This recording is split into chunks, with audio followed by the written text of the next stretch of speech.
Selamat siang sahabat KPA Kabupaten Bekasi.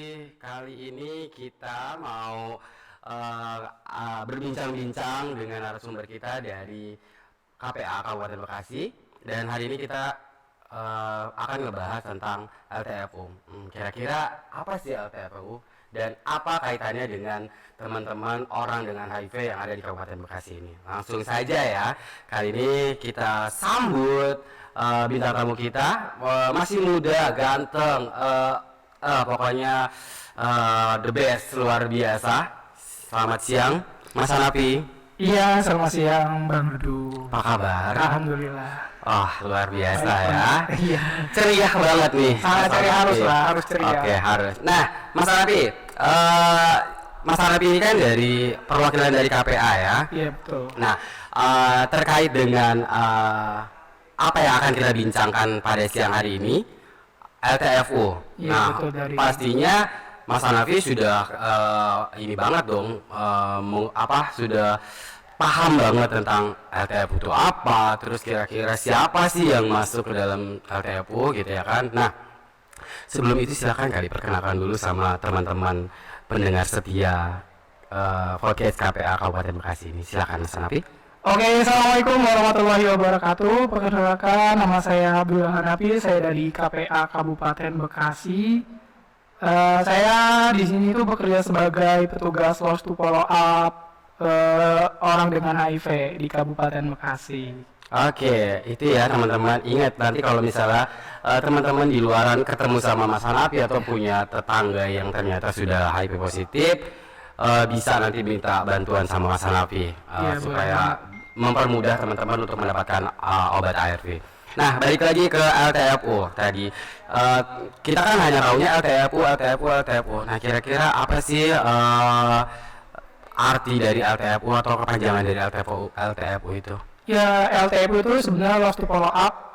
Jadi kalau di bahasa Indonesia kan itu jadi apa namanya, orang-orang yang putus obat seperti itu. Jadi kalau di LTFU dengan HIV itu, jadi teman-teman yang sudah mengakses ARV, dia putus obat, pengobatannya dari layanan. Oke. Oh, ada gangguan, sorry. Nah, berarti di sini hanya untuk teman-teman yang tadi aku bilang ya, buat teman-teman yang memang sudah orang dengan HIV. Betul. Nah, ngomongin lost to follow up tuh agak apa ya?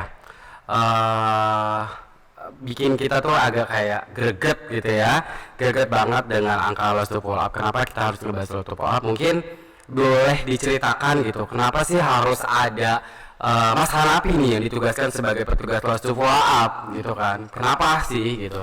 Ya sebenarnya kalau dari Kabupaten Bekasi itu kan tingkat positif HIV-nya itu lumayan banyak ya Mas. Oke.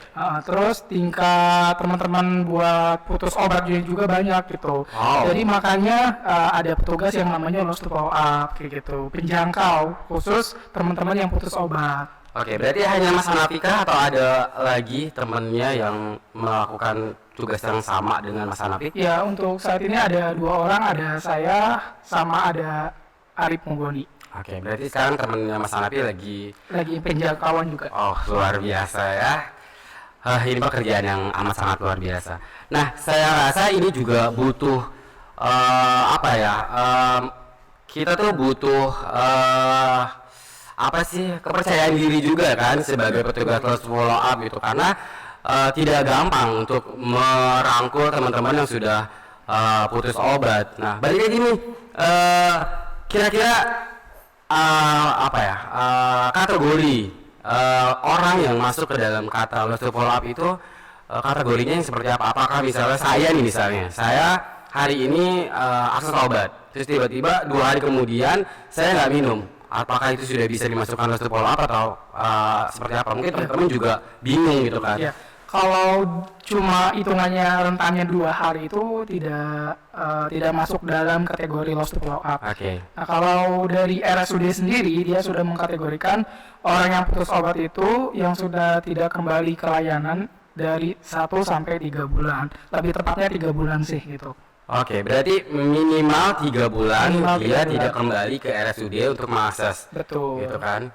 Nah sebelum mereka masuk ke lost to follow up, kira-kira ada nggak sih dari pihak rumah sakit gitu kan, RSUD yang memang mereka mengayomi atau menyediakan fasilitas untuk teman-teman orang dengan HIV?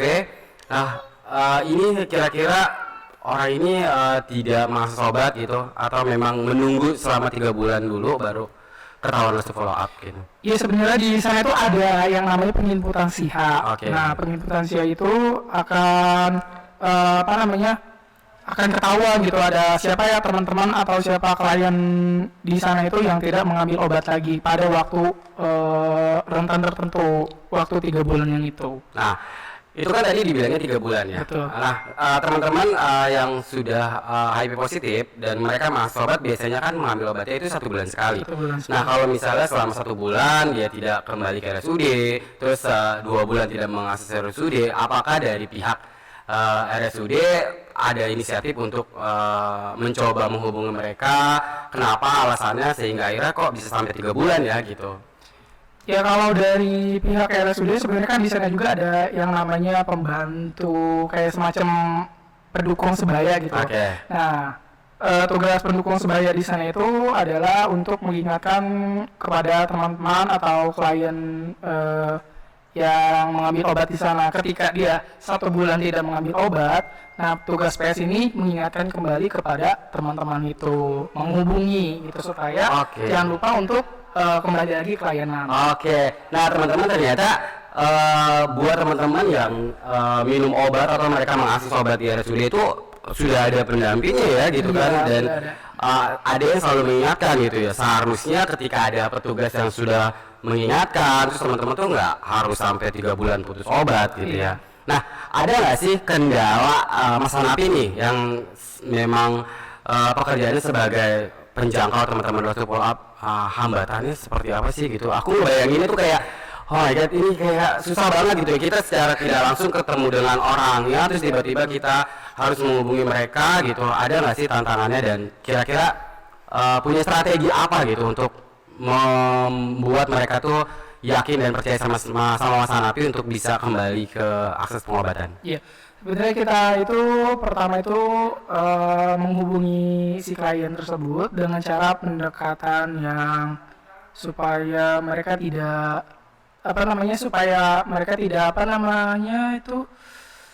Kaget.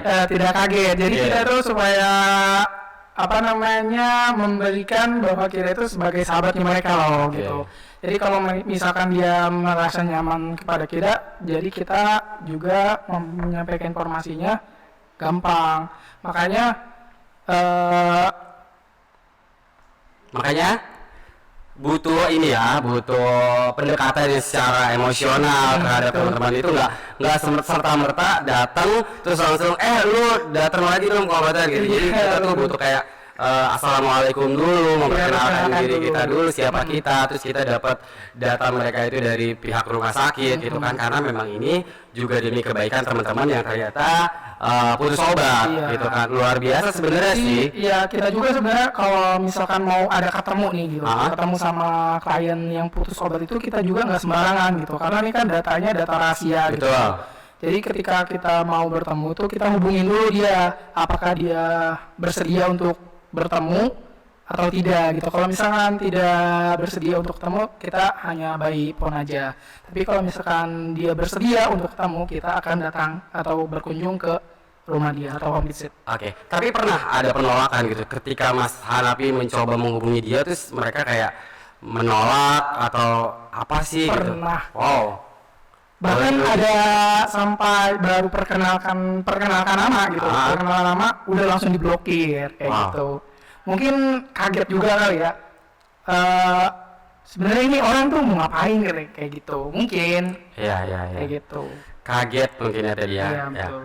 Nah itu dia tadi yang aku bilang, mungkin butuhnya pendekatan secara emosional, terus kita assalamualaikum, perkenalan diri, terus kita nggak langsung datang nyuruh dia gitu aja gitu kan. Harus kita tuh butuh pendalaman secara intens juga sama mereka gitu ya. Iya betul. Nah terkait angka lost to follow up gitu kan, banyak nggak sih yang terjadi di Kabupaten Bekasi ini? Untuk di Kabupaten Bekasi sendiri dari bulan Januari sampai September 2021 ini itu ada 109 lost to follow up teman-teman. Luar biasa. Jadi teman-teman yang sudah mengakses obat itu banyak yang putus obat sampai 109 gitu loh. Mungkin 109. Jadi mungkin kendalanya juga banyak dan beragam gitu ya. Salah satunya kendala dari mereka tuh udah bosan, ada yang terkendala dengan pekerjaan kayak gitu. Terus ada yang terkendala juga dengan jarak.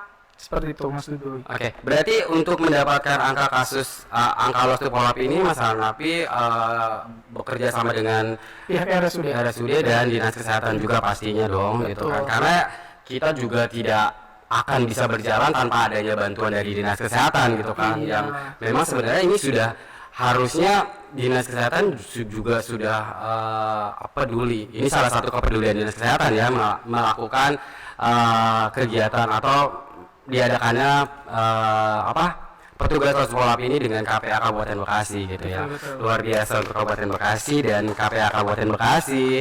Terus tadi aku tertarik sama alasan mereka tuh untuk lost follow up karena pekerjaan, karena bosan gitu. Nah dari angka-angka ini nih, kira-kira mereka ini yang sudah minum obatnya barukah atau memang mereka yang sudah mengkonsumsi obat ini yang sudah lama gitu? Biasanya sih kalau yang lost to follow tuh dari yang baru-baru karena kan setiap obat itu kan ada efek sampingnya ya. Okay. Efek sampingnya pun berbeda-beda gitu. Obat ARV juga kan jenisnya itu nggak cuma satu, ada beberapa macam gitu. Banyak ya? Betul. Jadi ada yang efek sampingnya sampai cuma mual saja, ada yang sampai kelingan gitu-gitu aja sih, tapi nggak sampai yang gimana parah banget itu. Betul. Oh berarti itu juga salah satu alasan terbesar gitu ya, yang mereka terjadinya ada efek samping gitu kan, akhirnya mereka menganggap kalau kok gue minum obat ini malah menjadi nggak baik gitu kan, padahal itu memang suatu reaksi yang namanya obat pasti akan ada efek samping. Betul. Gitu kan. Sebenarnya itu cuma adaptasi aja sih, adaptasi kebiasaan baru kayak vaksin kayak gitu. Jadi adaptasi ibaratnya gini, contoh kita aja kan kalau misalkan ke tempat orang lain ada adaptasi gitu ya, sama betul. lingkungan, ya sama halnya dengan obat gitu. Ya, betul. Jadi obat ARV ini tuh nggak langsung nerima loh ke dalam diri kita, jadi ada proses adaptasi terlebih dahulu baru dia menyesuaikan dengan sendirinya. Nah kalau misalnya ada yang seperti itu tuh ya kan, yang tadi ketika dia minum obat terus efek sampingnya membuat mereka jadi enggan untuk meminum obat.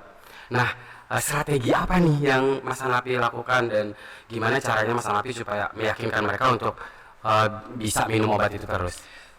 Ya strateginya itu kita memberikan informasi kembali yang terutama gitu. Jadi kita memberikan informasi bahwa pengobatan itu harus terus dijalankan karena efek samping itu nggak akan terus-terusan ada di dalam tubuh dia gitu.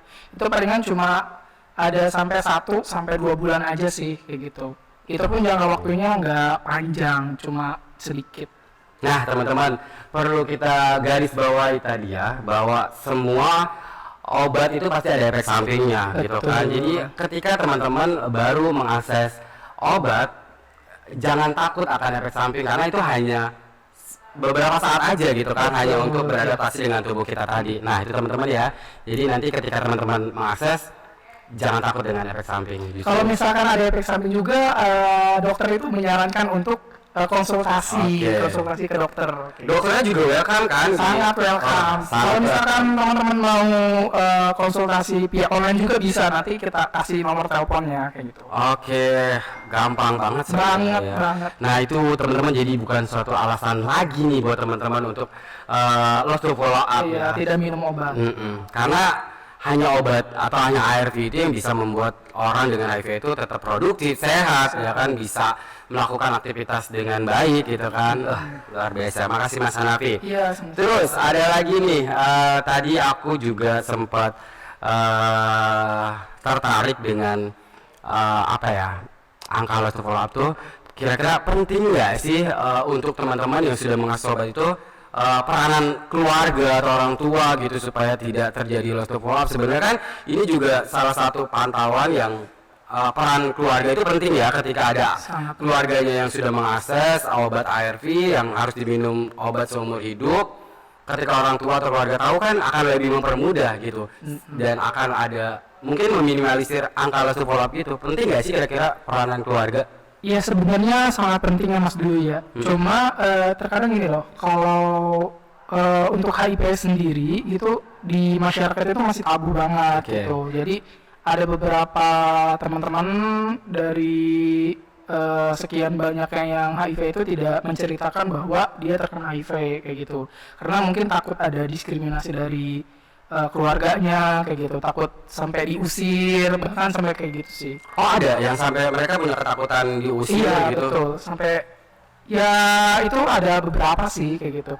Malah kebanyakan teman-teman itu menutupi bahwa dia statusnya itu positif kayak gitu ke keluarga. Makanya dia lebih baik diam ketimbang untuk bercerita kepada keluarganya kayak gitu. Oh ya, balik lagi sih ya ke individu masing-masing gitu. Ketika mereka tidak berani menceritakan kepada orang tuanya, yang penting mereka mau nih minum obat gitu kan supaya tetap sehat gitu kan. Yang penting dia punya pikiran yang positif thinking aja sih tentang HIV ini. Sebenarnya HIV ini kan tidak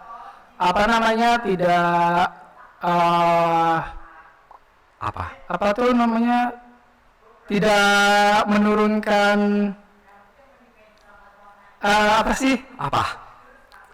kesehatan kita kayak gitu. Jadi kalau misalkan kita minum ARV, kesehatan kita juga tetap akan produktif kayak gitu. Betul.